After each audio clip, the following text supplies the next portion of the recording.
Student nga Prishtina, prizreni i qytetet të tjera të Kosovës u mblodhën sot para ambasadës së Maqedonisë së Veriut në Kosovë në një protestë paqësore për të kundërshtuar padrejtësitë ndaj studentëve shqiptar në këtë shtet. Ata akuzuan autoritetet e Maqedonisë për mohim të qëllimshëm të provimit të jurisprudencës në gjuhën shqipe. Ne si student konsiderojmë që studentët kanë të drejtin në nështruan provimet në gjuhën që ata e njohin më mirë.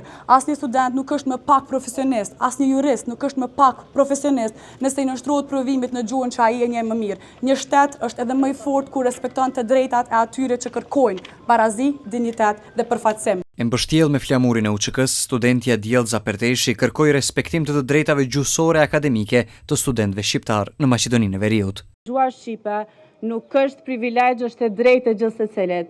Dhe jemi këto dhe jo rastisht sot, unë kam me vete flamurin e ushtrisë lirimtare të Kosovës që ta dërgojmë në vend amanetin e tyre.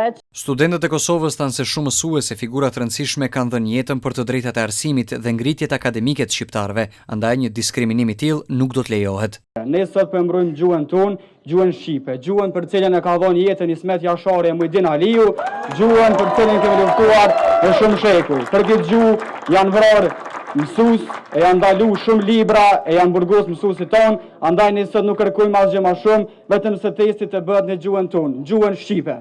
Kërkesa që provimi i jurisprudencës dhe provimeve të tjera të mbahen edhe në gjuhën shqipe, nuk është kërkesë për privilegj, por është kërkesë për barazi. Protesta u mbyll në mënyrë paqësore dhe me mesazhin e qartë se arsimi në gjuhën shqipe në Maqedoninë e Veriut është e drejtë e panegociueshme.